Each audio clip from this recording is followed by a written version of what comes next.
சர்வதேச கைவினை தினம் கொண்டாடுறாங்க. சர்வதேசத்தில் எல்லா கைவினைக்காரர்களையும் வந்து சர்வதேச கைவினை தினம் கொண்டாடப்படுறது 23 செப்டம்பர் 23 இந்த மாதம் கடைசி வரைக்கும் அது இந்த கைவினை தினம் காரணம். அதே மாதிரி இலங்கையில் வந்து கைவினை சம்பளம் என்பது சிங்களத்திலிருந்து அரைநிலம் 24 செப்பரேட் பண்ணது. இப்போ நாங்கள் இங்கே வந்து செப்பரேட் பண்ணுறோம். இதில் வந்து வடக்கு கிழக்கில் இருக்கிற அனைத்து கைவினை நிறுவனங்களும் வந்து இதில் பங்கெடுத்து இருக்கணும்.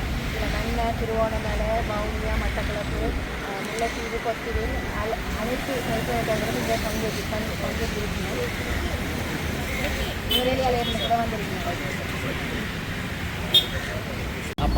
යම් කිසි ආබාධිතත්වයක් තිබුණත් ඔබ මේ සමාජයට වැඩදායක විදිහට සමාජයට වටිනාකම දෙන විදිහට මේකට එකතු වෙලා මේ සමාජයට ඔබට ලොකු සේවයක් කරන්න පුළුවන්.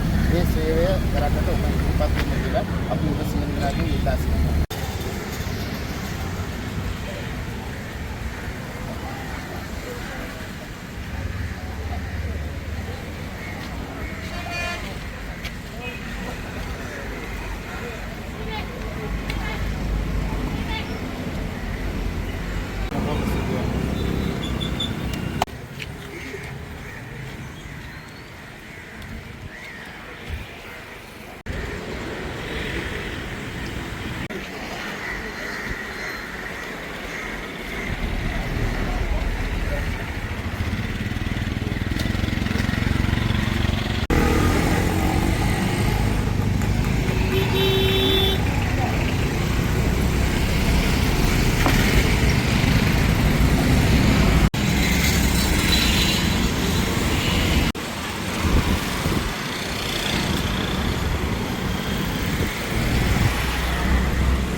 நிகழ்ச்சியை இன்றைக்கு திருவோணமலை மாவட்டத்தில் வந்து ஏற்படுத்தி தந்தமைக்கு, திருவோணமலை மாவட்டத்தை தெரிவு செய்து இப்படி ஒரு நிகழ்ச்சியை செய்தமைக்கு நான் உங்கள் எல்லோருடையும் நன்றியை தெரிவித்துக் கொள்கிறேன்.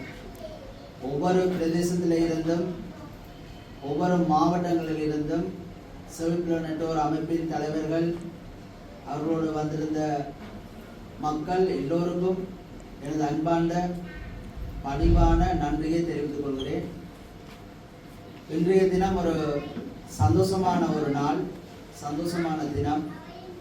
செவிப்புல நெட்வொர்க் தினம் 23ஆம் தேதியிலிருந்து 27ஆம் தேதி மட்டும் உலகளாவிய ரீதியில் கொண்டாடப்பட்டு வருகின்றது. அது ஒரு அங்கமாக இன்றைய இந்த விழிப்புணர்வு எல்லோருக்கும் ஒரு முக்கியமான பல விடயங்களை சிந்திக்க வைத்திருக்கும் என்பதில் எந்த விதமான ஒரு ஐயமும் இல்லை. அதாவது உலகளாவிய ரீதியில் இது கொண்டாடப்படுவதன் முக்கியத்துவம், அவர்கள் தொடர்பான விழிப்புணர்வு சகல துறைகளிலும் இப்பொழுது தடம் பதித்துள்ளமையை நாங்கள் கண்கூடாக பார்க்கக்கூடிய மாதிரி இருக்கிறது. அதாவது அது செய்தித்துறையாக இருக்கட்டும், வியாபாரத்துறையாக இருக்கட்டும், விஞ்ஞானமாக இருக்கட்டும், தொழில்நுட்பமாக இருக்கட்டும், சகல துறைகளிலும் இவ்வாறான பேச கதைக்க முடியாத மாற்றுத்திறனாளிகள் தங்களுடைய திறமைகளை இன்று நாடு பூராகவும் உலகளாவிய ரீதியிலும் தங்களுடைய திறமைகளை வளர்த்து கொண்டிருக்கிறார்கள் என்பதற்கு இந்த நிகழ்ச்சி ஒரு முன்னுதாரணமாக இருக்கிறது. இன்று திருகோணமலை மாவட்டத்திலும் இது போன்ற மாற்றுத்திறனாளிகள் நிறைய சாதனைகளை செய்து கொண்டிருக்கிறார்கள். பரீட்சையிலும் சித்தியடைந்திருக்கிறார்கள், ஸ்காலர்ஷிப் பரீட்சையிலும் சித்தியடைந்திருக்கிறார்கள். மற்றும் ஒவ்வொரு திருகோணமலை மாவட்டத்தில் உள்ள பிரதேசங்கள், கடைகள் மற்றும் அரச நிறுவனங்களிலும் இவ்வாறான உத்தியோகத்தர்கள் தங்களுடைய படிப்பினை முடித்து வேலை செய்யக்கூடிய ஒரு நிலைமையில் இன்று இவர்களுடைய முன்னேற்றம் வந்து ஒரு பாராட்டக்கூடிய ஒரு விஷயமாக இன்று காணப்படும். உலகளாவிய ரீதியிலும் இவர்களுடைய திறமைகள் மென்மேலும் வளரக்கூடிய வகையிலே இன்றைய தினம் ஒரு விழிப்புணர்வு தினமாகவும் காட்டப்படும். பல்வேறு மனிதர்கள், குறைபாடு இல்லாத மனிதர்கள் உலகத்தை அனுபவித்தது போன்று இவ்வாறான மாற்றுத்திறனாளிகளும் வித்தியாசமான முறையில் இந்த உலகத்தை அனுபவிப்பதற்காகத்தான் இந்த சைக மொழி ஒன்று உருவாக்கப்பட்டது. இந்த சைக மொழி உருவாக்கப்பட்ட பின்னர் அவர்கள் வந்து மற்ற மனிதர்களோடு இணைந்து கொள்வது மிகவும் இலகுவானதொன்றாக காணப்படுகிறது. சமூக சேவை திணைக்களத்திலும் இது போன்ற சமூக சேவை திணைக்களத்திலும் சைக மொழி வந்து பிரதானமாக்கப்பட்டுள்ளது. அனைத்து உத்தியோகத்தர்களுக்கும் சைக மொழி கட்டாயமாக தெரிந்திருக்க வேண்டும். அந்த சைக மொழியின் ஊடாகத்தான் ஏனைய மக்களும் வாய் பேச கதைக்க முடியாத மனிதர்களோடு இலகுவாக தங்களுடைய விடயங்களை சொல்லிக் கொள்வதற்கான ஒரு தினமாக இது கொண்டாடப்பட்டது. மிகுந்த சந்தோஷமான விடயமாக காணப்படும். மேலும் அவர்களுடைய வளர்ச்சிக்கும் இன்றைய ஒரு சைக மொழியை உதாரணமாக படுத்தி அவர்களுடைய ஒவ்வொரு வளர்ச்சியிலும், ஒவ்வொரு துறை சார்ந்த வளர்ச்சியிலும் இந்த சைக மொழி ஒரு பிரதானமான ஒரு அங்கமாக காணப்படும். இன்றைக்கு நியூஸ்ல இருந்து எந்த ஒரு ப்ரோக்ராமா இருந்தாலும் சைக மொழி ஒரு பிரதானமானது ஒன்றாக காணப்படும். சைக மொழி இல்லாம நாங்கள் ஒரு ப்ரோக்ராமை செய்யலாமல், நிகழ்ச்சியை செய்ய முடியாமல், இவ்வாறான சந்தோஷமான நிலைமையை ஏற்படுத்தி தந்தமைக்கு மீண்டும் உங்களை எல்லோருக்கும் நன்றியை கூறி விடைபெறுகிறேன்.